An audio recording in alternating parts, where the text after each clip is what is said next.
I was much younger, I had hopes that I would be a rock star. But, of course, over time, those hopes faded. They went from certainty to possibility to unlikely to absurd. And I've made my peace with the reality that I'm not going to be a rock star. But I think that the people of Israel could probably relate to my sense of optimism that can turn into a lack of hope. In their situation when they were in exile in Babylon. At first, the Jews that went to Babylon thought that they would be home shortly. 2 years, 3 years tops, and we'll be back in Israel, and everything will be restored. But as time marched on, that hope was proven false. And the people started to lose hope that God was ever going to bring them back from exile. And so people who had lived without hope probably started to feel hopeless. Started towards despair. They realized they would never see home again. Not only that, but their whole identity as a people was tied up in their possession of the land, and now they were a minority living in a different land, and probably expecting that their kids or their grandkids or at most their great-grandkids would become assimilated into the culture around them. And this whole identity of Jewishness would cease to exist. It would just be relegated to a footnote in some dusty history book. And it's into this situation of apparent hopelessness that God sends his prophet Ezekiel with a message of hope for Israel. In Ezekiel 37, 1-14, we read this. The hand of the Lord was on me, and he brought me out by the Spirit of the Lord and set me in the middle of a valley. It was full of dry bones. He led me back and forth among them, and I saw a great many bones on the floor of the valley, bones that were very dry. He asked me, Son of man, can these bones live? I said, Sovereign Lord, you alone know. Then he said to me, prophesy to these bones and say to them, dry bones, hear the word of the Lord. This is what the Sovereign Lord says to these bones. I will make breath into you, and you will come to life. I will attach tendons to you and make flesh come upon you and cover you with skin. I will put breath in you, and you will come to life. Then you will know that I am the Lord. So I prophesied as I was commanded. And as I was prophesying, there was a noise, a rattling sound, and the bones came together, bone to bone. I looked, and tendons and flesh appeared on them, and skin covered them, but there was no breath in them. Then he said to me, prophesy to the breath. Prophesy, Son of man, and say to it, this is what the Sovereign Lord says. Come, breath, from the four winds, and breathe into these slain that they may live. So I prophesied as he commanded me, and breath entered them, and they came to life and stood up on their feet, a vast army. Then he said to me, Son of man, these bones are the people of Israel. They say, our bones are dried up, our hope is gone, we are cut off. Therefore prophesy to them, this is what the Sovereign Lord says. My people, I am going to open your graves and bring you up from them. I will bring you back to the land of Israel. Then you will know that I am the Lord, when I open your graves and bring you up from them. I will put my spirit in you, and you will live, and I will settle you in your own land. Then you will know that I, the Lord, have spoken, and I have done it, declares the Lord. And so Ezekiel uses the metaphor of resurrection to talk about Israel's hope in returning from exile. The dry bones show that these people are despairing. It's as if their hopes have died and rotted and been buried. But God sends his prophet to the place of death to declare a promise of life. But he must have a partner to work with him in this. And that partner is Ezekiel. Because Ezekiel isn't like his fellow countrymen. While his fellow Jews have given up hope, Ezekiel is at least able to maintain an openness to what God is doing. The Jews say, we have no hope. God has abandoned us. Our story is over. But when God asks Ezekiel, can these bones live, rather than saying, God, bones don't live, he says, Sovereign Lord, only you know. But that is enough faith for God. God who works in faith even the size of a mustard seed, works with human partners in creation. When God created the world, I think because his love overflows, he needed to create something or someone who had the capacity to love him back, because you can't love something unless that thing loves you back. Well, not in the same way. I can love my children much more than I could love a table or a chair, even if my children didn't want to be with me. And so God creates the world and he gives us free will. This is dangerous.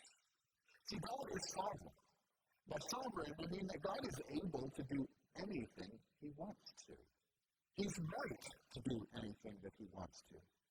But in his wisdom and in his love, God has taken a part of that sovereignty and he has invested it into each one of us and given us the freedom to choose or not to choose. Because he can love us in a way that's different if we can freely choose to love or not love him. And so when we choose to love him, we can experience what he desires for us. And when we choose not to love him, God doesn't revoke our free will, because if he did, we were never free to love him in the first place. And so this world exists.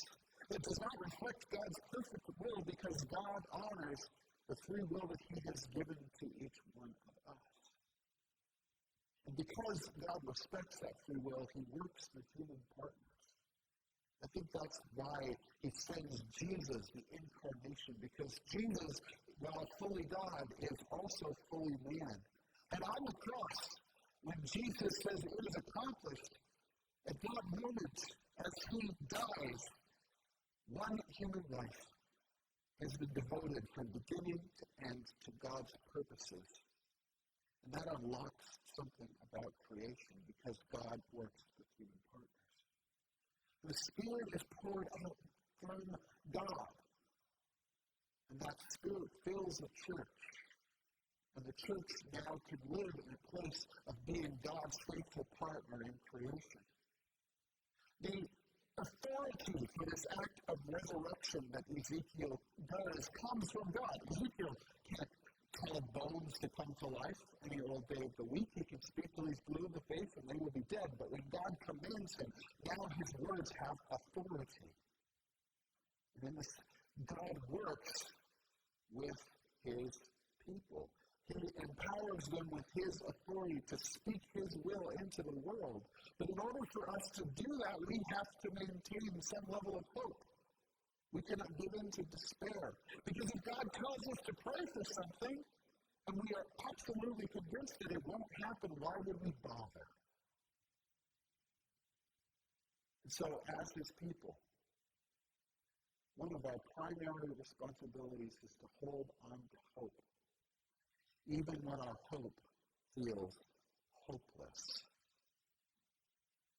Now, this story is this metaphor that he spins in Ezekiel's mind is simply about what God is doing in the upcoming decades. In about 30-ish or 50-ish years, he's going to bring the people of Israel back into the promised land. But of course, seeing it from our perspective, we can see a much deeper fulfillment of God's promises. He's not just talking about that 50-year time horizon. He's talking about hundreds of years. Because Ezekiel prophesies that God would gather together these dead bodies. And we can kind of see that God gathers together the people of Israel and brings them back into the land. But it's a second act of prophecy that takes these dead bodies and enlivens them with the breath. Now, interestingly, in Hebrew, the word for spirit and breath and wind, it's all the same word, ruach. So there's some wordplay going on in this text. That it is the Spirit that comes and enlivens and brings life to these people who are dead. And of course, we can see a deeper fulfillment of this in the day of Pentecost. After Jesus ascends and requests that God sends the Holy Spirit, and the Holy Spirit comes on the church, and the wind comes and enlivens that which was dead. So we can see that God is fulfilling his promises to his people. And I believe there's still another fulfillment of this promise when Jesus returns and when death is done away with once and for all. And in God's big picture interactions with his people, we can see that God has been faithful. And so we can believe that God will continue to be faithful. God works through Ezekiel because Ezekiel can dare to hope that God can work. Even though Ezekiel has no specific expectations of what that looks like. When God asks him, Ezekiel, can these bones live? His response isn't, bones are dead, move on. He leaves the door open when he says, Sovereign Lord, only you know. His example reminds us that God can do far more than we ask or imagine. If we don't believe that, we will never have the courage to pray those words. I remember my own experience with this struggle. In the summer of 2001, a group of missionaries was arrested in Afghanistan. And the next month, I started work in Hungary as a missionary myself. And on and around the 8th of September, we had a staff meeting. My boss, Ron, asked us to pray for those missionaries because they were going to go on trial that day. And after we had a time of prayer for them, I felt like God very clearly impressed on me that I should fast and pray for them. Now, that's not something that God normally does with me. I don't normally feel it that clearly. But I did as I was told. I went and I prayed. And I remember while everybody else was having lunch, I went up to my bedroom and I prayed. And I felt like God said, I want you to pray that the Taliban be removed from power. And I said no. Why? I don't want to pray that, God, because I don't believe you're going to do it. And if I pray that and you don't do it, I'm going to be disappointed, and I don't want to live with that disappointment, so I'm just not going to pray the prayer. I felt like God said, son, why don't you pray the prayer and leave concern about whether or not I'm faithful to me? And I said, fine. God, please remove the Taliban from power and replace them with something more just. And God said, okay, you can go eat. What? You're done? You did what I asked, you can go eat now. But I'm fasting, I thought I'd be, no, it's okay. All right, I felt a little weird. So I got up and I went and had some food and didn't think anything of it until about 3 days later when planes started flying into the World Trade Center. It became immediately obvious to me that the most likely culprit was Al-Qaeda and that its leader, Osama bin Laden, was hiding out in Afghanistan.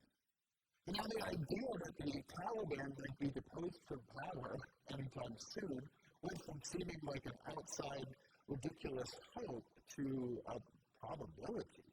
And of course, if you know the story, the history, you know that that's what happened. Within a couple of months, the American-backed Northern Alliance invasion toppled the Taliban from power, and those missionaries that we were praying for were freed.